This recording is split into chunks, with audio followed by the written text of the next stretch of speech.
All right, so I'm at a house in Inglewood that we purchased for cash.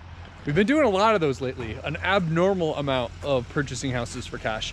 And it's from a lot of deals that started in January, and I think it had a lot to do with the uncertainty of the election and just people not trusting the market.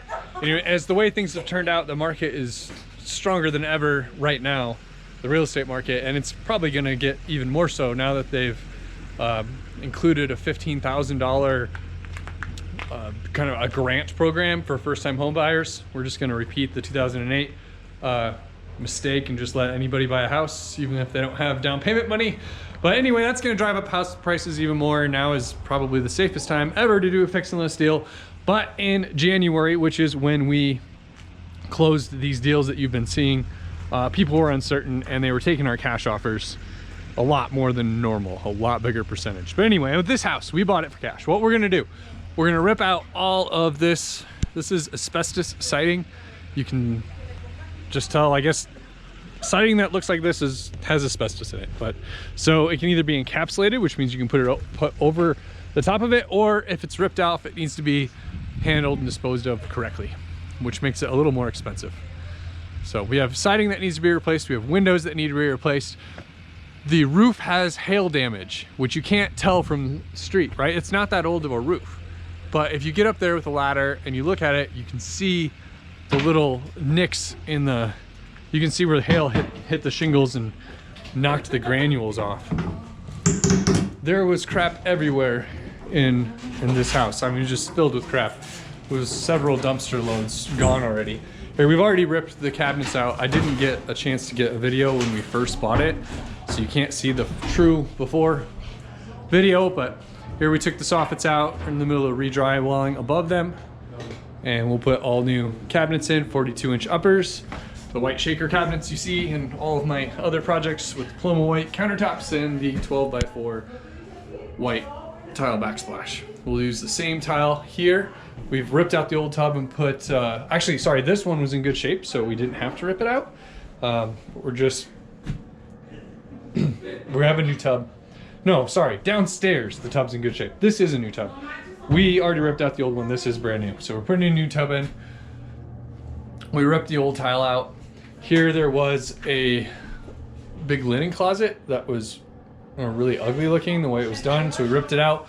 We were just gonna put shelves in that corner. It helps make the room feel bigger and more open when you first walk in.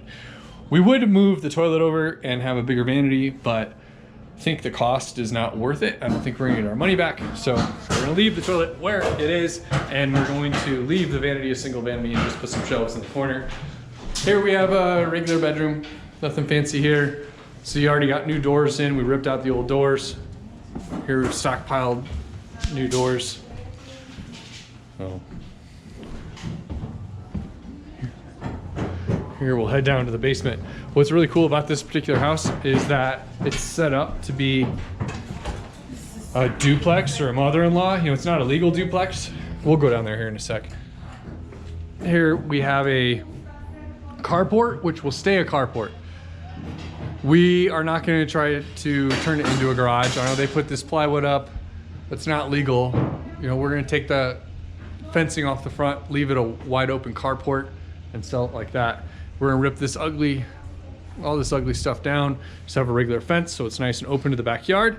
We're going to throw all this crap away in the backyard, get rid of that big mound of dirt. I'm not sure how that ended up there, but we'll use it around the perimeter of the house to make sure that we have a 2% slope away for 6 feet around the whole perimeter. So that's what we'll use the dirt for. Here's we come downstairs. This is it's a mother-in-law suite is what it has to be called, because it's not zoned to be a duplex, but we'll see. The new owners can do whatever they want with it. We're gonna put a kitchen in here. There was a kitchen in here, kind of, right? It was like this, where like, the walls aren't finished, but there was cabinets. So we took those cabinets out, we put them here. The cabinets are in good shape, so we're gonna reuse them, right? But we'll put them back afterwards, after we drywall and make this a more legitimate kitchen space. Here we was unfinished space, and we're gonna turn this into finished space. And next to it, we have this closet that just opened to the outside. We're gonna make this door go away. We're gonna fill this in, put a new door over there that opens to this bedroom. This is gonna be our big bedroom in the basement. In that corner, we're going to build a closet that opens the other way. So it's just gonna bump into the space. And that will allow this room, which has no closet and needs a closet, in that corner will be the closet. So that's what's going on there. Here we have a bathroom that the old owners started to put in. Like they did this framing and they put in this tub. This tub's in great shape, so we're just leaving it. We're gonna rip out this vanity. We'll probably put a new one in. Put new tile, just because vanities are, it won't cost us much, like $300. We can get something that's more on style with what we're doing here. So that's what we're up to in this house. The total renovation, I don't have the number right in front of me, but it's 90,000-ish. Like it's, this is a pretty expensive rehab. We're doing a lot to this house. And so it's gonna be in that range by the time we buy all the fixtures and replace all the windows. And the roof, I'm gonna have a guy come look at it that does roof certifications and see if he can fix, repair the hail damage and give me a roof cert. If he can, we're just gonna leave the roof alone. But if he can't, we're gonna have to replace the whole roof too. So I went into it counting on replacing the whole roof. And if by chance I can get away with just certifying it, that's just a bonus. It's gonna save a lot of money and that'll work out great. So I look forward to showing you this one again when we're further along. Thanks for watching and we'll see you in the next one.